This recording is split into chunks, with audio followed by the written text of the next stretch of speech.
घर के मंदिर में भूल कर भी न रखें यह 3 चीजें, वरना नाराज हो जाएंगी माता लक्ष्मी। भक्तों, क्या आपके घर में पैसा आता तो है लेकिन टिकता नहीं? क्या लाख पूजा पाठ और व्रत उपवास करने के बाद भी घर में क्लेश, मानसिक तनाव और आर्थिक तंगी लगातार बनी रहती है? अगर ऐसा है तो अब समय आ गया है कि आप रुक जाएं और गहराई से सोचें। आप अनजाने में अपने ही घर के मंदिर में कुछ ऐसा कर रहे हैं जो माता लक्ष्मी को आपके घर से दूर, बहुत दूर धकेल रहा है।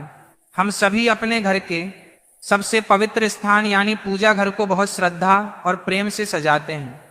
हम महंगी मूर्तियां लाते हैं, अच्छे से अच्छा प्रसाद चढ़ाते हैं, लेकिन हमारे प्राचीन शास्त्र और तंत्र विज्ञान कहते हैं कि मंदिर में रखी गई हर एक चीज का सीधा और अचूक असर हमारे भाग्य, हमारी सेहत और हमारे धन पर पड़ता है।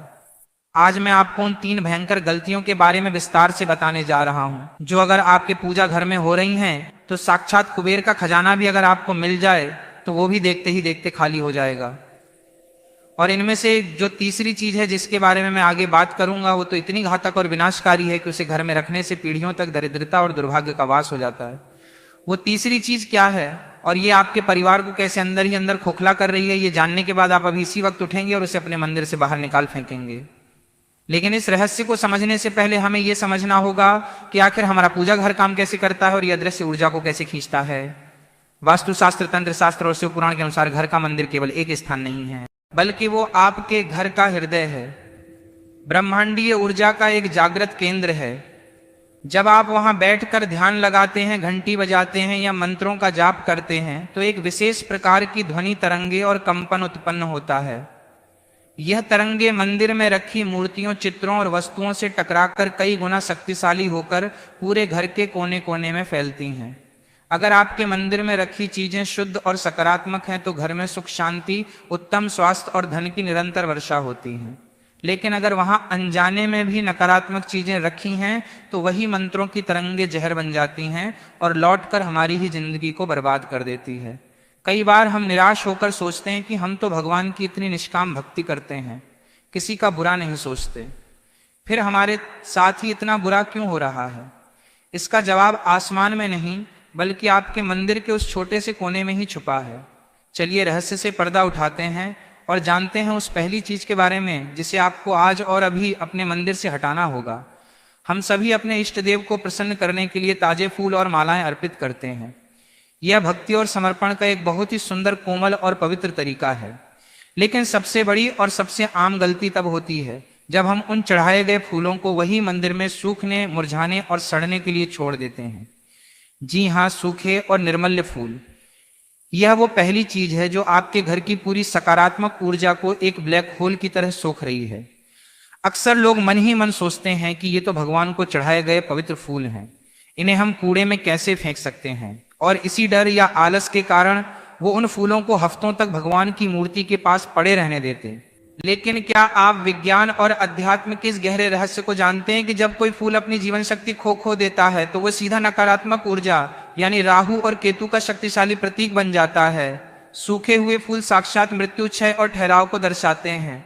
जरा सोचिए, जब आप उन निर्जीव और सूखे फूलों के सामने बैठकर जीवन में वृद्धि और धन प्राप्ति की प्रार्थना करते हैं तो आपकी वो प्रार्थना कभी फलित कैसे हो सकती है? उन सूखे फूलों की सघन नकारात्मक ऊर्जा आपके मंत्रों की शक्ति को बीच में ही नष्ट कर देती है। हमारे प्राचीन पुराणों में बहुत ही स्पष्ट शब्दों में लिखा है कि भगवान को चढ़ाया गया फूल अगले दिन ही निर्मल्य हो जाता है। उसे अगले दिन सुबह की पूजा से पहले ही पूरे सम्मान के साथ उठा लेना चाहिए और किसी नदी में प्रवाहित कर देना चाहिए या फिर किसी बड़े पेड़ की जड़ में मिट्टी के नीचे दबा देना चाहिए। अगर आपके मंदिर में अभी भी कल के या परसों के सूखे फूल, मुरझाई हुई पत्तियां या सूखी हुई तुलसी की माला पड़ी है तो उन्हें तुरंत वहां से हटा दीजिए, या आपके घर में आ रहे धन और अवसरों के रास्तों को एक मजबूत दीवार बनकर रोक रहे हैं। लेकिन ये तो बस एक साधारण सी गलती थी जिसे सुधारना बहुत आसान है। जो दूसरी चीज मैं आपको बताने जा रहा हूं वो तो सीधे तौर पर आपके घर में भयंकर कलह, मानसिक अशांति और असाध्य बीमारियों को खुला निमंत्रण देती है। और तीसरी चीज जिसके बारे में मैंने बिल्कुल शुरुआत में चेतावनी दी थी वो तो इतनी रहस्यमय और खतरनाक है कि बड़े बड़े सिद्ध पंडित और ज्ञानी भी उसके बारे में बात करने से खौफ खाते हैं। उस तीसरी चीज के खौफनाक सच तक पहुंचने से पहले दूसरी वस्तु को गहराई से समझना बहुत जरूरी है, क्योंकि ये एक ऐसी भूल है जो आज के समय में लगभग हर दूसरे घर में की जा रही है। और लोग इसके अंजाम से पूरी तरह बेखबर हैं। दूसरी चीज है, घर के छोटे से मंदिर में एक ही देवी या देवता की बहुत सारी आमने सामने रखी हुई मूर्तियां या फिर भगवान के रौद्र और उग्र रूप वाली तस्वीरें। हम कई बार किसी तीर्थ स्थान या बाजार जाते हैं और वहां हमें कोई बहुत ही सुंदर सी मूर्ति दिख जाती है तो हम अपनी भावनाओं में बहकर उसे खरीद लाते हैं। या कई बार शुभ अवसरों पर कोई रिश्तेदार हमें तोहफे में भगवान की मूर्ति या चित्र दे देता है। इस तरह धीरे धीरे समय के साथ हमारे छोटे से पूजा घर में एक ही भगवान की कई मूर्तियां इकट्ठी हो जाती हैं और मंदिर में एक भीड़ सी बन जाती है। वास्तु और तंत्र शास्त्र स्पष्ट रूप से कहते हैं कि जब एक ही देवता की दो या उससे अधिक मूर्तियां एक दूसरे के बिल्कुल आमने सामने रखी जाती हैं तो उनके बीच ऊर्जा का एक बहुत ही तीव्र चक्रव्यूह बन जाता है जो आपस में ही टकराने लगता है।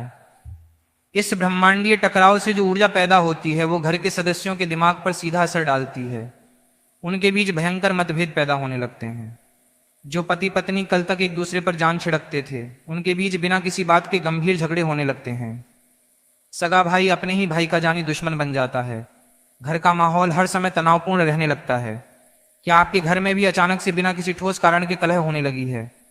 क्या परिवार के सदस्य एक दूसरे को देखते ही चिढ़ने लगे हैं? अगर ऐसा है तो जरा एक बार अपने मंदिर में झांक कर देखिए। कहीं आपने एक शिवलिंग के ठीक सामने ही दूसरा शिवलिंग तो स्थापित नहीं कर दिया, या सुख समृद्धि देने वाली माता लक्ष्मी की दो मूर्तियां एक साथ तो नहीं खड़ी हैं। इसी दूसरी गलती के अंतर्गत एक और बहुत बड़ी भूल आती। कई लोग अनजाने में अपने घर के मंदिर में भगवान के रौद्र और उग्र रूप वाली तस्वीरें या मूर्तियां रख देते हैं, लेकिन इन्हें किसी साधारण गृहस्थ के घर के मंदिर में कभी भी स्थापित नहीं किया जाना चाहिए। घर का मंदिर शांति, प्रेम और शीतलता का प्रतीक होना चाहिए। जब आप दिन भर की भागदौड़ और तनाव के बाद घर लौटते हैं तो आपके मन को परम शांति की तलाश होती है। उग्र और क्रोधित मूर्तियों की पूजा विशेष रूप से तांत्रिक अघोरी या विशेष सिद्ध साधक शशान या एकांत स्थानों पर करते हैं। एक साधारण गृहस्थ इंसान के लिए भगवान का सौम्य शांत आशीर्वाद देता हुआ और मुस्कुराता हुआ रूप ही हमेशा सर्वश्रेष्ठ फल देने वाला होता है। यदि आपके मंदिर में ऐसी कोई भी उग्र मूर्ति या तस्वीर रखी हुई है तो बिना कोई समय गंवाए उसे किसी पवित्र बहते जल में प्रवाहित कर दें या किसी भी बड़े मंदिर में जाकर वहां के पंडित जी को आदर सहित सौंपाएं। अब हम धीरे धीरे उस सबसे रहस्यमय, सबसे घातक और खतरनाक तीसरी चीज की ओर बढ़ रहे हैं। ये वो भयंकर गलती है जिसने इतिहास में बड़े बड़े राजाओं और महाराजाओं को भी रंक बना दिया था। इस रहस्य को समझने के लिए आपको एक बहुत ही प्राचीन और सत्य कथा सुननी होगी। प्राचीन काल में एक बहुत ही धनवान और प्रतिष्ठित सेठ हुआ करता था। उसके पास साक्षात कुबेर जैसा अपार धन था। उसने अपने महल जैसे घर में एक अत्यंत ही भव्य और विशाल मंदिर बनवाया था। दुनिया भर से मंगवाई गई सोने और चांदी की कीमती मूर्तियों से उस मंदिर को सजाया गया था। लेकिन कुछ समय बाद अचानक से उस सेठ का व्यापार बुरी तरह से गिरने लगा। समंदर में व्यापार के लिए गए उसके जहाजों में लदा हुआ सारा माल रहस्यमयी तरीके से तूफानों में डूबने लगा।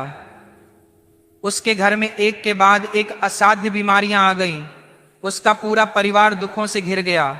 सेठ ने परेशान होकर देश भर के कई विद्वानों को बुलाया, तांत्रिकों से अनुष्ठान करवाए, लेकिन कोई भी कुछ नहीं बता पाया।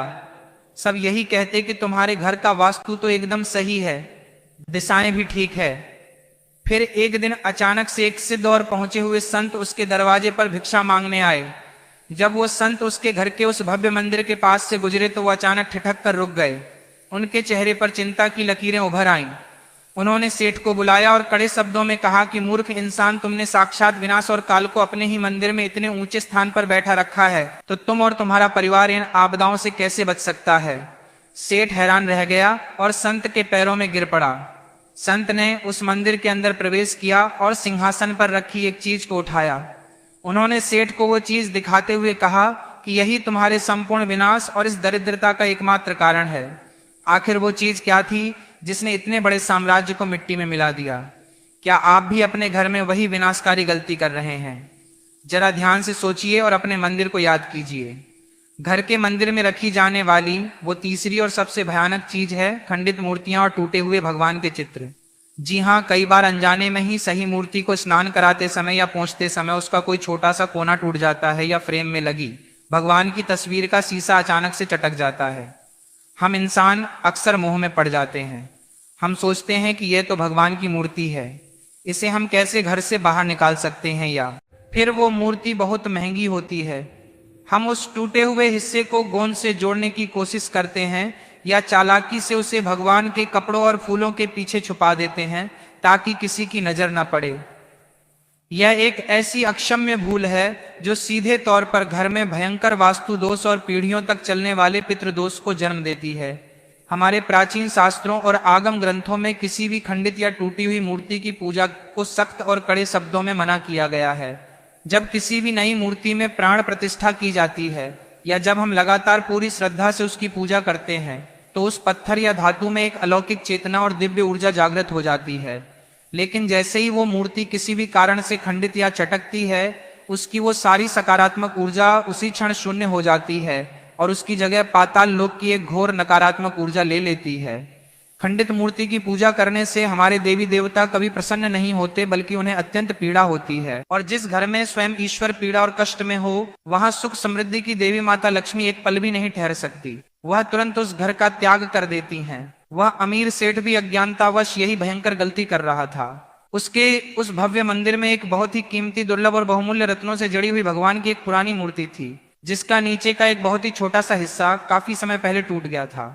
मूर्ति बेशकीमती होने के कारण सेठ के मन में लोभ आ गया था और वह उसे वहां से हटाना नहीं चाहता था। और उसका यही लोभ, उसका यही मोह उसके संपूर्ण पतन का कारण बन गया। अगर आपके घर के मंदिर में कोई भी मूर्ति थोड़ी सी भी टूट गई है या चटक गई है, चाहे वो सोने की ही क्यों ना हो, चाहे वो आपके किसी बहुत ही प्रिय व्यक्ति ने अपनी आखिरी निशानी के तौर पर क्यों न दी हो, अपने मन को कठोर कीजिए और उसे तुरंत अपने घर से विदा कर दें। विसर्जन का अर्थ कभी भी भगवान का अपमान करना नहीं होता है। विसर्जन का वास्तविक अर्थ है उस तत्व को वापस प्रकृति के पंच तत्वों में सम्मान के साथ लौटा देना। टूटी हुई और खंडित मूर्तियों को किसी बहती हुई साफ नदी या नहर में पूरे आदर के साथ विसर्जित कर देना चाहिए। यदि आपके आसपास कोई नदी नहीं है तो किसी निर्जन स्थान पर एक गहरा गड्ढा खोदकर उन्हें भूमि माता के आंचल में सम्मान पूर्वक दबा देना चाहिए। लेकिन भूलकर भी किसी भी लालच या मोह में आकर उन्हें अपने घर के किसी भी कोने में ना रखें। ये दरिद्रता, बीमारी और दुर्भाग्य का सबसे बड़ा और अचूक कारण है। जरा एक बार अपने दैनिक जीवन के बारे में सोचिए। क्या हम अपने घर में मेहमानों को टूटे हुए या चटके हुए बर्तन में खाना परोसते हैं? क्या हम खुद फटे हुए और पुराने कपड़े पहनकर किसी खास शादी या समारोह में जाते हैं? बिल्कुल नहीं। तो फिर हम इस पूरे ब्रह्मांड के पालनहार जो हमें सब कुछ देते हैं, उन्हें टूटे हुए सिंहासन पर या किसी खंडित और बदरंग रूप में कैसे रख सकते हैं? ये तो ईश्वर का सीधा सीधा अपमान है। इन तीन सबसे बड़ी गलतियों के अलावा एक और बहुत ही महत्वपूर्ण और रहस्यमयी बात है जिसे लोग अक्सर नजरअंदाज कर देते हैं या अज्ञानता में करते हैं। कई बार लोग भावुक होकर अपने घर के मंदिर में ही अपने मृत पूर्वजों और पितरों की तस्वीरें भी भगवान की मूर्तियों के ठीक साथ रख देते हैं। ये वास्तु और अध्यात्म की दुनिया का एक बहुत बड़ा और गंभीर दोष है। हमारे पूर्वज और हमारे पितर हमारे लिए अत्यंत सम्मानीय हैं।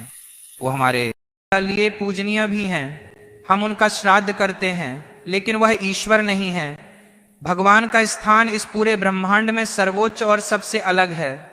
पितरों की तस्वीरें हमेशा घर की दक्षिण दिशा की दीवार पर लगानी चाहिए, लेकिन भगवान के पवित्र मंदिर में उनके बराबर में या उनके सिंहासन पर कभी भी नहीं।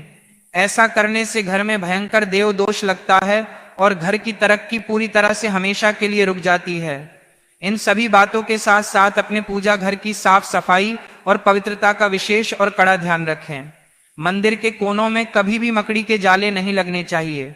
माचिस की जली हुई तीलियां या सूखी हुई अगरबत्ती की डंडियां मंदिर में इधर उधर बिल्कुल नहीं बिखरी होनी चाहिए।